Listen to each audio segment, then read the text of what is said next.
사랑하는 성도 여러분, 반갑습니다. 우리 옆에 분들하고 다시 한 번 더 성탄의 환희를 나누며 나아갑시다. 메리 크리스마스. 예, 우리 주님 오셨습니다. 오늘 우리 예배당 참 복됩니다. 주변을 둘러보시면 우리 예배당이 지금 미어 터질 정도로 사람이 모였습니까? 물론 그것은 아닙니다. 하지만 생각해보면은 2000년 전에 베들레헴 그 척박한 구유교 때 모였던 사람들도 사실은 결코 많지 않았습니다. 하나님은 숫자보다도 주님을 고대하는 가난한 심령들이 있는 그곳을 성탄의 중심지로 만드는 분이십니다. 오늘 우리도 주님을 고대하면서 나아간다면은 우리의 심령, 우리의 가정, 우리의 교회가 바로 성탄의 기쁨이 충만한 현장이 될 것입니다. 다시 한번 우리를 위해 사람 몸을 입고 낮은 자리에 오신 주님을 찬양하기를 원합니다. 오늘 저는 그 주님이 이 땅에 오시기까지 그 거대한 이야기의 물줄기를 함께 따라가 보려고 합니다. 주님의 오심은요, 갑작스럽게 일어난 사고나 혹은 우연이 아닙니다. 태초부터 도도하게 흐르는 하나님의 섭리의 현장에서 맺어진 결실입니다.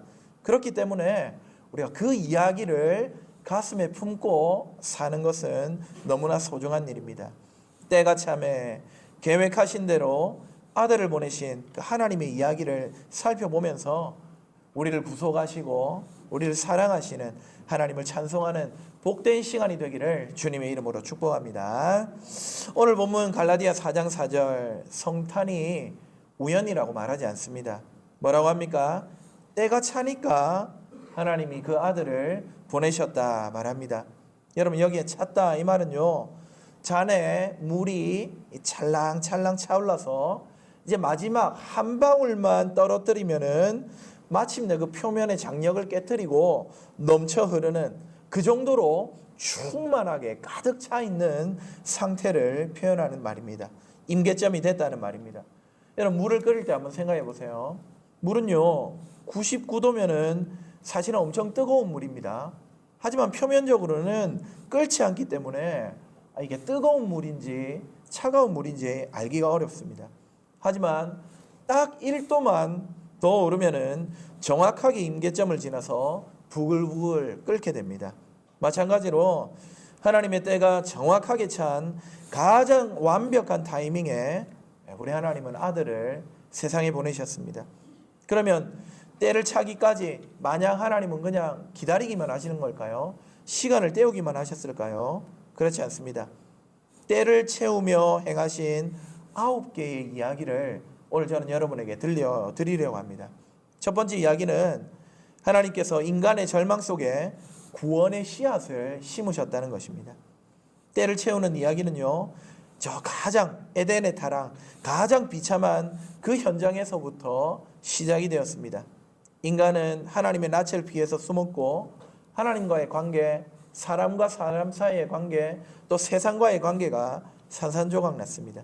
죽음의 공포가 온 땅을 덮을 그때였습니다. 바로 그때 하나님은 희망의 씨앗을 이 세상 가운데 심으셨습니다. 창세기 3장 15절, 여자의 후손은 내 머리를 상하게 할 것이요. 원시 복음이라고 부르죠. 인류가 죄에 빠진 그 자리, 하나님은 벌써 사탄의 머리를 밟아버리고 우리를 구속하실 놀라운 계획을 세우셨습니다. 성탄은 이 고대의 계획이, 이 씨앗이 마침내 꽃을 피운 사건입니다. 두 번째 구원의 이야기는 그 구원의 약속을 한 핏줄의 역사 속에 흐르게 하셨다는 것입니다. 시간을 흘러서 하나님은 아브라함이라는 한 사람을 불러 세우셨습니다. 창세기 22장 18절에 또 말씀하셨습니다. 또 내 씨로 말미암아 천하 만민이 복을 받으리라. 여기에 씨, 자손을 의미합니다. 문법적으로 보니까 단수입니다. 사실 아브라함의 후손은 굉장히 많죠. 이스라엘 민족 모두가 아브라함의 후손 아닙니까? 그럼에도 불구하고 하나님은 처음 그를 만나 약속하실 때 네 후손 한 사람이 그 한 사람으로 말미암아 천하 만민이 복을 받을 것이다 약속하셨습니다. 물론 그가 누군지는 아직 모릅니다. 그럼에도 불구하고 아브라함의 후손 한 사람, 그를 통해 만민이 복을 얻을 것은 확실합니다. 아브라함을 부르시는 이 모습을 보면서 하나님은 이 두루뭉실하게 일하는 분이 아니구나 우리가 깨닫게 됩니다. 하나님께서 에덴의 타락의 현장에서 주신 그 구원의 약속은 하늘에서만 울려 퍼지는 것이 아니라 아브라함 가문이라는 구체적인 현장, 그 핏줄을 타고 내려옵니다. 성탄은 하나님의 구원이 실제 우리 삶 속에 타고 흘러 들어오는 그런 사건입니다. 2000년 전 오신 주님은 지금 우리가 발딛고 살아가는 이곳으로 실제로 찾아오십니다. 세 번째 이야기는 짙은 흑암 중에도 메시아의 빛을 하나님께서는 끄지 않으셨다는 점입니다. 아브라함과 그 후손 이스라엘을 통해 약속이 흘러 들어갔죠. 하지만 안타깝게도 이스라엘의 역사는 짙은 어둠에 잠깁니다. 강대국들의 위협과 영적인 타락 속에서 이스라엘 백성은 그들의 정체성도 잃어버리고 사명도 망각합니다. 약속은 희미해지고 소망은 사라진 듯 했습니다. 바로 그때 선지자들이 거칠게 이들의 영혼을 흔들었습니다. 특히 이사야는 이렇게 예언합니다. 흑암에 행하던 백성이 큰 빛을 보고, 지지난주 제가 우리 교회 강단에서 선포했던 말씀이고 어저께 우리 영도 지역에 청년들을 모아두고도 선포한 그런 말씀입니다. 흑암에 행하던 백성이 큰 빛을 볼 것이다. 아니, 이미 보았다. 확실하게 봤다. 선포했습니다. 여러분, 시간이 지나면은 무엇이든 희미해지기 마련입니다. 하나님의 약속이 주어진 지 시간이 꽤 흐르다 보니까 아브라함과 그 후손들에게서도 이 약속이 희미해졌습니다. 기억도 사랑도 약속도 흐릿해졌습니다. 그러나 하나님은 그런 흐릿한 중에도 그 흑암 중에서도 구원자를 보내겠다는 약속을 기억하셨고 이어가고 계셨습니다. 바로 그런 상황 가운데 네 번째 이야기, 소망 없는 그루터기에 다시금 하나님께서 새 순을 틔우시는 약속을 주셨습니다. 이사야 선지자의 예언이 있었지만 안타깝게도 이새의 줄기 다윗의 가문은 잘려나갑니다. 그 왕조는 몰락했고 나라는 무너져 내렸습니다. 못들어진 백향목 줄기가 이 다윗 가문 가운데 세워진 줄 알았지만 싹둑 잘려나가 버린 것입니다. 이제 약속은 죽은 나무 밑동처럼 소망 없어 보였습니다. 하나님이 약속하신 것, 나라가 망했잖아, 왕조가 무너졌잖아, 소용없어 싶었습니다. 하지만 하나님께서는 바로 그 무너진 그 자리에 생명의 싹을 약속하셨습니다. 이새의 줄기에서 한 싹이 나며 그 뿌리에서 한 가지가 나서 결실할 것이요, 아무도 주목하지도 기대하지 않는 이 죽은 나무 그루터기에서 생명을 시작하겠다고 선지자들을 통해 약속하셨습니다. 비록 이스라엘의 역사는 추락하고 무너지고 있었지만 하나님의 약속은 여전히 견고하게 서 있었습니다. 이후 다음 또 계속해서 이야기가 이어집니다. 다섯 번째 이야기입니다. 침묵의 400년을 깨고 무한하신 하나님이 유한 가운데 갇히시는 일, 즉 무한하신 하나님 창조주께서 피조물로서 우리 가운데 찾아오시는 성육신의 역사, 성탄의 역사가 이어지는 것입니다. 말라기 선지자 이후에 400년간 하늘은 닫혔습니다. 선지자가 끊어졌고 말씀도 사라졌습니다. 이스라엘 나라는 하나님의 나라라는 말이 무색할 정도로 로마의 군합발 아래 신음하며 어느 때까지입니까? 이렇게 신음하는 지경에 이르렀습니다. 바로 그때 우리 하나님께서는 세상의 중심인 예루살렘 성전이 아니라 갈릴리, 나사렛, 그 이름 없는 시골 구석에서 이 우주의 정적을 깨뜨리십니다. 천사 가브리엘이 보잘것없는 처녀, 아니 어쩌면 소녀라고 일컬어야 하는 이 마리아를 찾아갔습니다.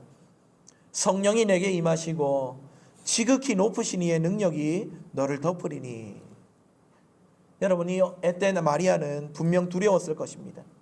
파혼당할 위기, 돌에 맞아 죽을 수 있는 처지니까 그렇습니다. 하지만 그녀는 고백합니다. 주의 여종이오니 말씀대로 내게 이루어지이다. 나는 주의 여종입니다.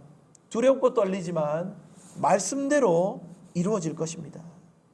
예, 여러분, 이 짧은 대답 하나에 경이로운 사건이 일어나죠. 온 우주를 담아도 모자랄 무한하신 하나님께서 이 한 여인의 좁은 태안으로 스스로를 가두십니다. 창조주께서 피조물의 몸속으로 찾아 들어오셨습니다. 하늘 보좌가 아닌 인간의 자궁을 선택하는 나자지. 에덴에서 약속된 그 여자의 후손이 마침내 인류의 혈관 속으로 침투해 들어온 것입니다. 우리 구주 예수님은 그렇게 이 땅 가운데 태어나셨습니다. 그리고 6번째 이야기가 진행됩니다. 그 만왕의 왕께서 짐승의 밥그릇에 누이십니다. 마리아의 태중에서 10달을 채우신 예수님은 이제 세상 밖으로 나올 준비를 하십니다. 당시 로마 황제 아구스토가 내린 이 호구조사 명령을 따라서 이 만삭의 여인인 마리아도 남편과 함께 나귀를 타고 자기 고향 베들레헴으로 향했습니다. 베들레헴에 도착했지만 머무를 숙소가 없었습니다. 만삭의 여인이 쉴 만한 자리조차 내어주지 않는 이 세상 나라의 냉정함이 보입니다. 무엇보다도 그녀는 창조주를 품고 있지 않습니까? 우리를 구원할 구원자를 품고 오셨지만 피조물들은 자리를 내어주지 않습니다. 결국 주님은 짐승들이 가쁜 숨을 몰아쉬는 축사, 그 차가운 바닥에서 태어나고 합니다. 첫 아들을 낳아 강보로 싸서 구유에 뉘었으니. 구유가 뭡니까? 짐승의 먹이통입니다. 생명의 양식으로 오신 분, 온 인류를 먹이시기에 충분한 분이 짐승의 밥그릇에 마치 짐승의 음식과 같은 취급을 당하고 계십니다. 역설입니다. 가장 높은 분이 가장 낮은 곳에 임함으로 이제 이 땅에 낮고 천한 자리 중 주님이 계시지 못할 곳은 완전히 없어져 버렸습니다. 그렇게 나신 주님에 이어 하나님의 거대한 이야기는 이어집니다. 7번째 스토리입니다. 세상이 잊은 자들이 이 영광을 가장 먼저 보게 하셨습니다. 이 비밀스러운 탄생에 여러분, 하늘이 가만히 있지 않았습니다. 하늘의 문이 열리고 천군 천사가 노래했습니다. 지극히 높은 곳에서는 하나님께 영광이요, 땅에서는 하나님이 기뻐하신 사람들 중에 평화로다. 여러분, 이 장엄한 소식, 이 찬양이 가장 먼저 누구에게 도달한지 알고 계십니까? 이 소식을 가장 먼저 전해 들은 자들은 예루살렘 성전의 제사장들이나 로마의 귀족들이 아니었습니다. 밤새 들판에서 양을 지키던 목자들, 그들입니다. 당시 목자들은 사회적으로 소외계층입니다. 이들은 법정에서 증언할 수 있는 권리조차 없던 사람들입니다. 하나님은 이 변두리 인생들을 성탄의 첫 번째 증인으로 세우신 것입니다. 그렇습니다. 우리 예수님은 세상이 외면한 자들을 가장 먼저 찾아가시는 분입니다. 성탄은 소외된 자들의 슬픔이 하늘의 기쁨으로 바뀌는 축제의 날이라고 해도 과언이 아닙니다. 이야기는 계속해서 이어집니다. 8번째입니다. 국경과 계급을 넘어 온 땅이 이 왕 앞에 엎드리게 됩니다. 주님이 오신 기쁨이 이스라엘의 울타리를 넘어가고 있습니다. 지금 막 창조주시요 구속주이신 우리 예수님이 이 땅에 태어나셨는데 저 멀리 이방 땅에서 별을 보고 찾아온 박사들이 있었습니다. 그들은 황금과 유향과 모략을 들고 먼 길을 마다치 않고 왔고요, 지금 온 세상이 임금 앞에 엎드려 경배했습니다. 아브라함의 후손, 이스라엘의 소망이었던 이 예수님은 이제 그들만 아니라 이방으로, 열방으로, 온 세계의 구원으로 소망을 확장해 가고 있음을 보여주는 것이죠. 창세기에서 아브라함에게 약속하셨던 천하 만민이 내 씨로 말미암아 복을 얻으리라 하신 말씀이 우리 구주 예수님이 오시는 그 현장에서부터 성취되고 있습니다. 성탄은요, 인종, 계급, 국경을 넘어서 모든 인류를 향한 우리 하나님의 거대한 초대장입니다. 예, 오늘 우리 제8영도교회 역시 이 차별 없는 성탄의 은혜 그 가운데로 초대받았기에 이 기쁨을 누리고 있는 것입니다. 그리고 이 거대한 서사는 이제 클라이막스 절정을 향해 달려갑니다. 9번째 이야기입니다. 마침내 성탄의 예수님은 우리 인생 한복판에 찾아오십니다. 이 거대한 서사는 사도 요한의 선언으로 마무리할 수 있을 것 같습니다. 요한복음 1장 14절 말씀이 육신이 되어 우리 가운데 거하시매. 말씀이신 예수님이 육신이 되어 이 땅 가운데 찾아오셨는데 저기 멀리 어디 계신 것이 아니라 바로 우리 가운데 거하신다고 성경은 우리에게 이야기합니다. 여기 거하신다는 말은 문자적으로는 텐트를 친다는 말입니다. 여러분 출애굽 광야에서 하나님이 백성들 가운데 어떻게 지내셨습니까? 어떻게 거하셨습니까? 성막 텐트를 치시고 그들과 함께 하셨습니다. 마찬가지로 예수님 역시 우리 삶 가운데 그렇게 찾아오시고 집을 지으시고 우리와 함께 거하시며 동행하신다고 성경은 말씀합니다. 하나님은 우리 구주 예수님은 멀리서 우리를 관찰하기 위해 이 땅에 내려오신 게 아닙니다. 우리 고통의 냄새, 눈물의 온도를 직접 느끼시려고 저와 여러분의 삶의 한복판에 찾아오시는 분, 장막을 치시는 분, 그분이 바로 우리 구주 예수님이십니다. 예, 에덴에서 약속된 여자의 후손이 마침내 우리와 함께 숨쉬는 임마누엘로서 완성이 되는 것입니다. 성탄의 예수님, 우리와 함께 하시는 하나님이십니다. 사랑하는 여러분 어떻습니까? 오늘 우리는 하나님의 이 거대한 이야기를 거시적으로 한번 훑어보았습니다. 에덴에서 베들레헴까지 그리고 오늘 우리가 살아가는 이 현장까지 9개의 징검다리를 건너보았습니다. 이 서사 하나하나에 오늘 우리가 다 누리지 못하는 세밀한 사랑의 숨결이 숨어 있습니다. 그래서 이번 주 수요일 24일 저녁에는요, 이 이야기를 완성하는 예배를 한번 드려보려고 합니다. 영어로 하면 Nine Lessons and Carols 라고 하는데요, 9개의 말씀과 찬송이라는 뜻입니다. 이런 이름의 예배입니다. 오늘 들으신 이 9개의 이야기가 담고 있는 성경 본문을 직접 낭독하며 들으려고 합니다. 그리고 각 말씀 끝에 그 감동을 담은 찬양을 한 곡씩 우리 하나님 앞에 올려드릴 겁니다. 오늘 주일 예배가 주님의 오심을 머리로 이해하고 감사하는 시간이라면은 수요일 밤은 그 사랑을 온 가슴으로 느끼고 노래하는 시간이 될 것입니다. 우리 교회 식구들 한 분도 빠짐없이 이 기쁨의 찬양의 자리로 초대하고 싶습니다. 아기 예수님이 오신 그 고요한 밤, 우리 인생이 하나님의 이 거대한 이야기 속으로 빨려 들어가서 그분을 찬양하며 그분을 즐거워할 수 있으면 좋겠습니다. 사랑하는 여러분, 말씀을 맺겠습니다. 우리 하나님은요, 저와 여러분을 구원하시기 위해 창조 때부터 집요하도록 그분의 이야기를 이어 오셨습니다. 9번의 약속, 수천 년의 기다림을 거쳐서 마침내 주님은 우리 곁에 찾아오셨습니다. 오늘 갈라디아서 4장 5절이 선포합니다. 우리로 아들의 명분을 얻게 하려 하심이라. 우리가 하나님의 자녀가 되는 이 놀라운 권세를 얻게 하시려고 하나님께서는 그 오랜 세월을 인내하시며 약속을 이루셨고, 아들 예수님은 그 아버지의 뜻에 순종하여 육신을 입고 우리 가운데 찾아온 것입니다. 성탄은 그런 하나님의 임재와 우리가 받은 은혜를 기뻐하는 날이겠죠. 사랑하는 여러분, 혹시 우리의 삶의 자리가 초라할지라도 낙심하지 마십시오. 예, 우리 주님은 바로 그곳에 장막을 치고 계십니다. 우리와 함께 울고 웃으시기 위해, 영원히 동행하시기 위해 우리와 같은 몸을 입고 찾아오셨습니다. 이 성탄의 기쁨, 이 소망이 여러분의 심령과 여러분의 가정과 여러분의 일터에, 더 나아가 우리 제8영도교회 위에 충만하기를 주님의 이름으로 축복합니다.